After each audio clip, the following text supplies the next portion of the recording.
कहते हैं अमावस्या की रात वो रात होती है जब अंधकार सिर्फ बाहर नहीं भीतर भी उतर आता है। जब मैंने यह सुना था तो मुझे हंसी आई थी।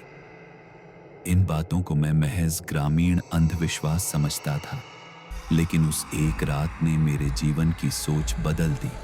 वो गर्मियों की छुट्टियां थीं। मैं, मेरी माँ और मेरे छोटे भाई बहन दादी के गांव मधुपुर आए हुए थे। छोटा सा गांव, शांत वातावरण, बिल्कुल शहर की हलचल से परे। शाम को हम सब आंगन में खेल रहे थे, तभी दादी ने अपने हाथ में हल्दी और काली मिट्टी की थाली उठाई और दरवाजे के दोनों ओर टीके लगाने लगी। मैंने हैरानी से पूछा, दादी ये क्या कर रही हो? दादी ने धीरे से कहा, आज अमावस्या है बेटा। ये हल्दी के टीके और काली मिट्टी की रेखाएं घर की रक्षा करती हैं। आज की रात बाहर कुछ और भी चलता है, कुछ जो इंसानों जैसा नहीं। मैंने हंसते हुए कहा, दादी अब जमाना बदल गया है, ये सब बातें फिल्मों में ठीक लगती हैं। लेकिन गांव के लोगों के चेहरे पर डर साफ झलक रहा था। शाम होते होते गली सूनी हो गई। घरों के बाहर दिए जलने लगे। धर्मा, मेरा मौसेरा भाई, मुझे समझा रहा था, भैया इस गांव में अमावस्या की रात बहुत डरावनी होती है। पिछले साल बगल वाले मोहन चाचा ने उस पुराने बरगद के पेड़ पर कुछ देखा था और फिर 3 दिन तक बुखार में तपते रहे। मैंने ठान लिया था कि आज की रात मैं उस डर का सामना करूंगा। मैंने धर्मा से कहा कि मैं छत पर नहीं जाऊंगा, लेकिन जैसे ही सब सो गए मैं चुपचाप छत पर चला गया। मोबाइल और एक चटाई साथ थी। छत से उस बरगद का पेड़ साफ दिखता था। उसकी शाखाएं हवा में हिल रही थीं, जैसे कोई कुछ फुसफुसा रहा हो। करीब 1.5 घंटे बीत गए। मुझे थोड़ी ठंड लगने लगी और मैं उठने ही वाला था कि अचानक किसी के कदमों की आहट सुनाई दी। मैंने मुड़कर देखा, कोई नहीं था, लेकिन तभी फिर आहट, इस बार और करीब। मैंने गले तक सिहरन महसूस की। पीछे जो खुला दरवाजा था वहां कोई खड़ा था। वो मेरी तरफ पीठ किए हुए धीरे धीरे हिल रहा था, जैसे कोई रो रहा हो या हंस रहा हो। मैंने साहस करके पूछा कि कौन है? उसने धीरे से गर्दन घुमाई। जो चेहरा मैंने देखा वो किसी इंसान का नहीं था। फूले हुए लाल आंखें, फटी त्वचा और अजीब सी मुस्कान। उसकी आंखें जैसे मुझे भीतर तक देख रही थीं। मैं चीख नहीं सका। आवाज जैसे गले में अटक गई। वो आकृति धीरे धीरे मेरी ओर बढ़ने लगी। अचानक मेरे पैर जहां थे वहीं जड़ हो गए। तभी छत के नीचे से दादी की आवाज आई, आयुष नीचे आ जा बेटा, तुरंत। जैसे किसी ने मुझे छूकर जकड़ लिया हो। मैं भागते हुए सीढ़ियों से नीचे दौड़ा। दादी दरवाजे पर खड़ी थीं। उनके हाथ में वही हल्दी मिट्टी की थाली थी। उन्होंने मेरे माथे पर तिलक लगाया और दरवाजा बंद कर दिया। मैंने कांपते हुए पूछा, वो क्या था? दादी ने बस इतना कहा, जिसे तू देखना चाहता था, आज उसने तुझे देख लिया है। अब हर अमावस की रात वह तुझसे मिलने आएगा। उस रात के बाद आयुष जैसे बदल सा गया था। वो कम बोलने लगा था, अकेले रहने लगा। दादी और माँ को लगा शायद डर गया है, लेकिन धर्मा को महसूस हो रहा था कि कुछ और है। उसकी आंखों में अब एक अजीब सी चमक थी, जैसे किसी और की आंखें उससे झांक रही हों। तीसरी रात थी अमावस के बाद। आयुष आधी रात को अपने आप उठकर बाहर चला गया। धर्मा की नींद खुली तो देखा वो दरवाजे के बाहर पीपल की तरफ जा रहा था। धर्मा चुपके से उसके पीछे गया और जो देखा उसकी रूह कांप गई। बरगद के उस पुराने पेड़ के नीचे एक औरत बैठी थी, मगर वो औरत नहीं थी। उसका शरीर आधा जल चुका था। चमड़ी से धुआं उठ रहा था। बाल इतने लंबे कि जमीन तक फैले हुए, और आंखें नहीं थीं। वहां सिर्फ काले गड्ढे जैसे छेद थे, जिनमें से काली भाप निकल रही थी। उसके हाथों में बंधी थीं लोहे की जंजीरें। और उन जंजीरों के सिरों पर इंसानी उंगलियां टंगी थीं, ताजगी लिए हुए, जैसे अभी अभी किसी के शरीर से काटी गई हों। वो औरत नहीं, वो छाया आयुष से कुछ कह रही थी, मगर उसकी आवाज इंसानों जैसी नहीं थी। वो जैसे तीन अलग अलग आवाजों का मिश्रण हो, एक औरत की, एक बूढ़ी की और एक बच्चे की। तू आया है लौटाने मेरी अधूरी आग, तू ही है वो। आयुष उसे घूर रहा था, बिना डरे, जैसे किसी नशे में हो। धर्मा ने डर के मारे जमीन पर लेटकर खुद को छुपा लिया। उसकी सांसें तेज थीं, मगर आवाज रोके वह सब देखता रहा। अचानक वो आत्मा उठी और पेड़ की ओर घूमी। उसकी पीठ में एक बड़ा सा छेद था, ऐसा छेद जो किसी आग से जला हो, जिसमें से चिंगारियां अब भी उड़ रही थीं। वो बोली, मैं अमृता हूं। मुझे जलाया गया था इसी पेड़ के नीचे। मैंने अपने बच्चे की मौत का बदला लेने की कसम खाई थी, लेकिन मुझसे धोखा हुआ। मेरी आत्मा अब इस पेड़ में कैद है, और तू आयुष, तू मेरे रक्त का हिस्सा है। धर्मा की आंखें फटी की फटी रह गईं। आयुष और उस आत्मा का रिश्ता। बहुत साल पहले मधुपुर गांव में एक औरत रहती थी, अमृता। वो एक जमींदार की विधवा थी। लोग उसे डायन समझते थे, क्योंकि उसका बच्चा बिना किसी बीमारी के अचानक मर गया था। गांव के कुछ लोगों ने उसे काली विद्या करने वाली कहकर उसी बरगद के पेड़ से बांध दिया और जिंदा जला दिया। मरते समय उसने कहा था, तुम सबने मेरा बच्चा छीना है, अब मैं हर अमावस को एक बच्चा छीनूंगी, जब तक मेरी संतति लौट नहीं आती। गांव में उसके बाद से हर कुछ साल में एक बच्चा बिना वजह गायब हो जाता था। अगली सुबह धर्मा ने आयुष से पूछा, भैया, कल रात तुम पेड़ के पास क्या कर रहे थे? आयुष चुप रहा, फिर कहा, मैं अब ठीक हूं धर्मा, लेकिन तुम अब मुझसे दूर रहना। धर्मा को समझ में आ गया, भूत ने अब आयुष के शरीर में घर बना लिया है। धर्मा ने दादी को सब बताया। दादी कांप उठी। उन्होंने कहा, अगर अमृता की आत्मा ने आयुष को चुन लिया है, तो अब सिर्फ वही बच सकता है जो उसकी सच्चाई जानकर उसकी आत्मा को मुक्ति दे। लेकिन सच्चाई वो इसी गांव की मिट्टी में दबी है, बरगद की जड़ के नीचे। जहां धर्मा और दादी खोजेंगे वो पुराना कुआं, जिसमें अमृता की वसीयत आज भी दबी है, और जहां उजागर होगी वो सच्चाई जो पूरे गांव को तबाह कर सकती है।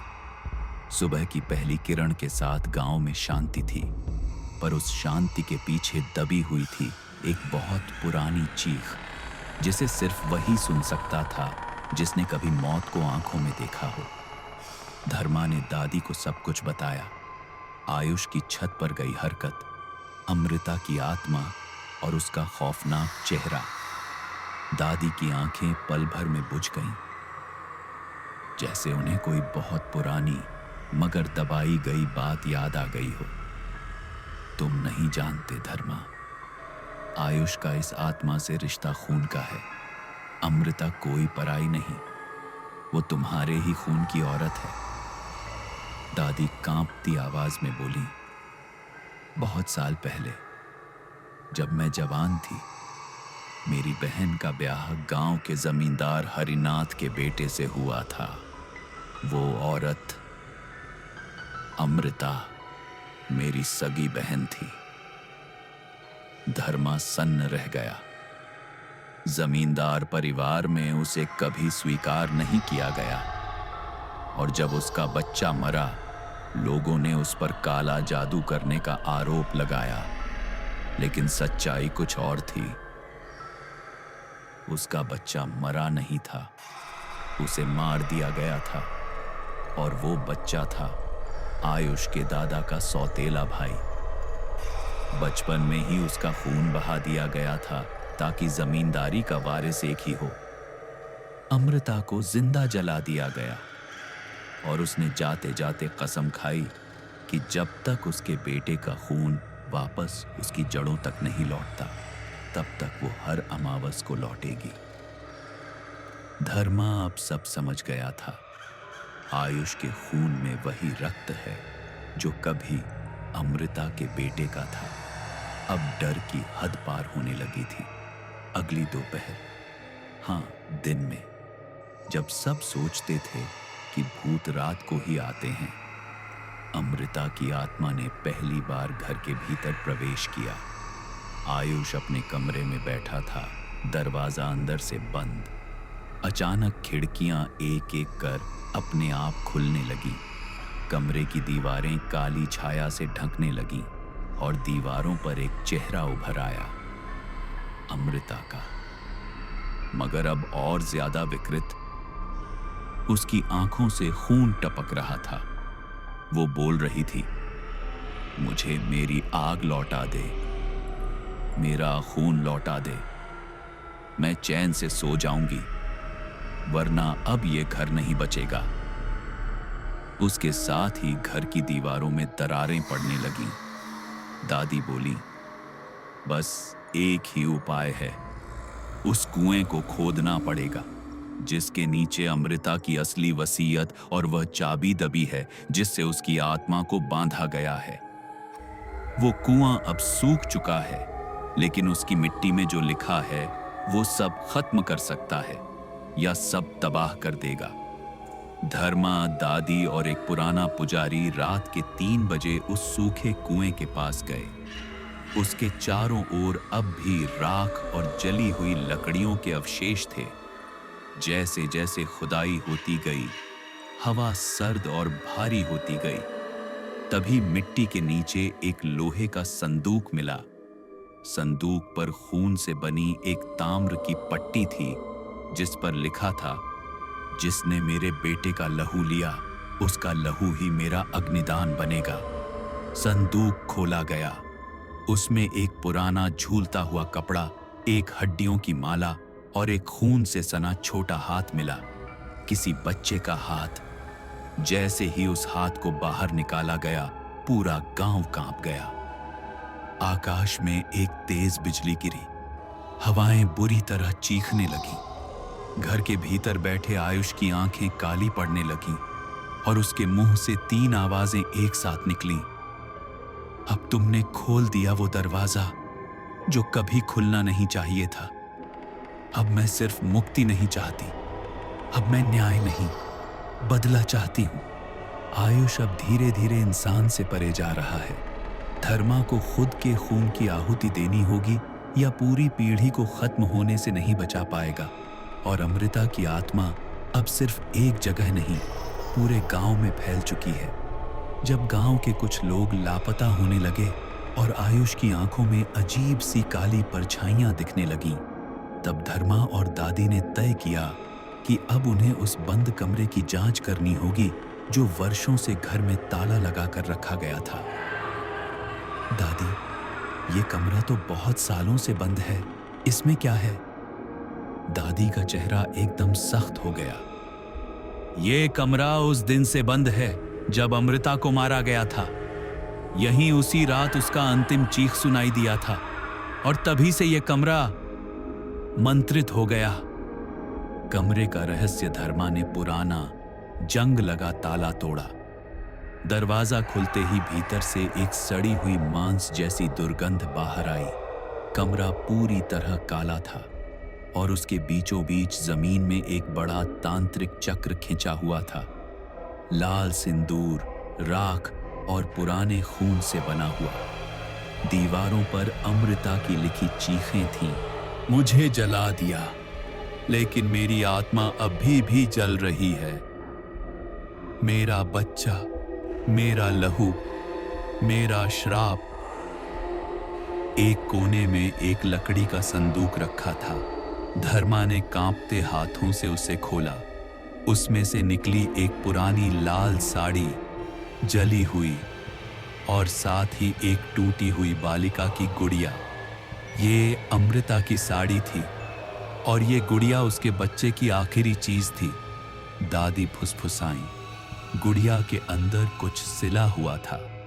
धर्मा ने जब उसे चीर कर देखा, उसमें एक मानव हड्डी की छोटी सी टुकड़ी और एक लिपटा हुआ पत्र था। पत्र किसी तांत्रिक भाषा में लिखा था, जिसे गांव के श्मशान वाले बाबा ही पढ़ सकते थे। दादी ने वह पत्र उन्हें दिखाया। बाबा ने पढ़ते ही माथे पर भस्म लगाया और कांपते हुए बोले, ये कोई सामान्य आत्मा नहीं है, ये भैरवी साधना में मारी गई थी। अगर इस आत्मा ने यज्ञ पूरा न किया तो पूरे वंश को एक एक करके निगल जाएगी और अंत में ये आत्मा अपने बच्चे के लिए नया शरीर ढूंढेगी और वो शरीर हो सकता है आयुष। अब सिर्फ अमृता की आत्मा से मुक्ति नहीं पानी है, अब आयुष के शरीर को भी बचाना है, क्योंकि अगर वो आत्मा उसमें समा गई तो एक नया जन्म शुरू होगा, एक रक्त बीज की तरह जो हर अग्नि से निकलकर नई मृत्यु रचेगा। गांव की हवा अब वैसी नहीं रही। जैसे ही उस छोटे बच्चे की कटी हुई हाथ की हड्डी को संदूक से बाहर निकाला गया, पूरी धरती कांप उठी। पेड़ की पत्तियां उलटी दिशा में बहने लगी, जैसे कोई अदृश्य शक्ति उन्हें पीछे खींच रही हो। धर्मा का चेहरा भय और जिम्मेदारी के बोझ से पसीने में डूबा हुआ था। अब क्या होगा दादी? अगर हमने कुछ नहीं किया तो? दादी कांपती आवाज में बोली, कुछ नहीं, अब कुछ नहीं बचेगा। अग्निदान का वक्त आ गया है।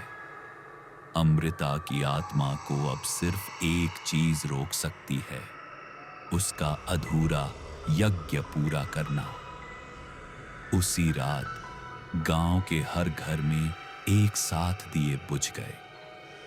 एक एक करके गायब होने लगे लोग।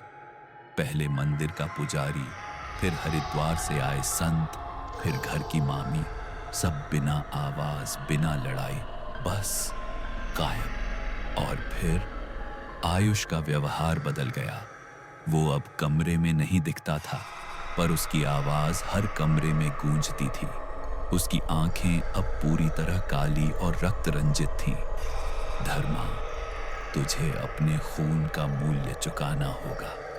ये जो बरगद है ना, इसकी जड़ों में मेरी चीखें गूंजी हैं, अब तेरी चीख गूंजेगी।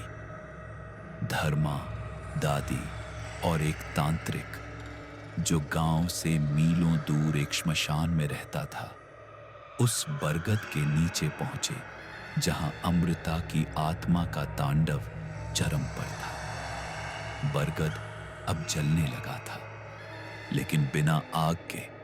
उसके नीचे अमृता का रूप, एक जली हुई औरत जिसकी आंखों से बहता खून और खुले बालों से लिपटे काले सांप खड़ी थी। उसका मुंह फाड़ा हुआ था और उसके गले से 3 स्वर एक साथ निकल रहे थे। तेरा लहू मेरे बेटे के लहू से मिला दूंगी, तभी ये यज्ञ पूरा होगा। तांत्रिक ने कहा, अब सिर्फ एक उपाय है। आयुष को अग्निकुंड में बैठाकर उस हड्डी को यज्ञ में अर्पित किया जाए, लेकिन जैसे ही वो हड्डी अग्नि को छुएगी, आत्मा आयुष के शरीर में समा जाएगी और तब तुम उसे रोक सकोगे या सब खत्म हो जाएगा। धर्मा ने कांपते हाथों से वो हड्डी उठाई। यज्ञ कुंड की आग अब खुद जलने लगी थी। किसी ने उसमें लकड़ी नहीं डाली थी, वो आग खुद आत्मा की पुकार से उठी थी। आयुष अब पूरी तरह अमृता की आत्मा के कब्जे में वहां पहुंच चुका था। धर्मा, हड्डी मत डाल, वरना मैं तुझे भी जलाकर राख कर दूंगी। तेरा नामो निशान नहीं बचेगा। धर्मा की आंखों में अब डर नहीं था, अब उसमें सिर्फ उत्तरदायित्व था। उसने यज्ञ में हड्डी डाली। यज्ञ से ऐसी चीख निकली जो पूरी घाटी में गूंजी। आग काली हो गई, बरगद का तना फट गया और उससे निकली हजारों अधजली आत्माएं आसमान की ओर उड़ने लगीं। अमृता की आत्मा अब चीखती बिलखती आग में लिपटी आयुष के शरीर से निकलकर हवा में पिघलने लगी। मेरा लहू, मेरा बेटा, मैं मुक्त। और वो वहीं ढह गई। सूरज की पहली किरण के साथ ही गांव फिर से शांत था। धर्मा ने आयुष को गले लगाया, जो अब पहले जैसा मासूम बन चुका था। बरगद अब राख हो चुका था और उसके नीचे अब सिर्फ एक ताम्र पट्टी पड़ी थी। जिसने अग्नि में न्याय किया वही वंश जीवित रहेगा।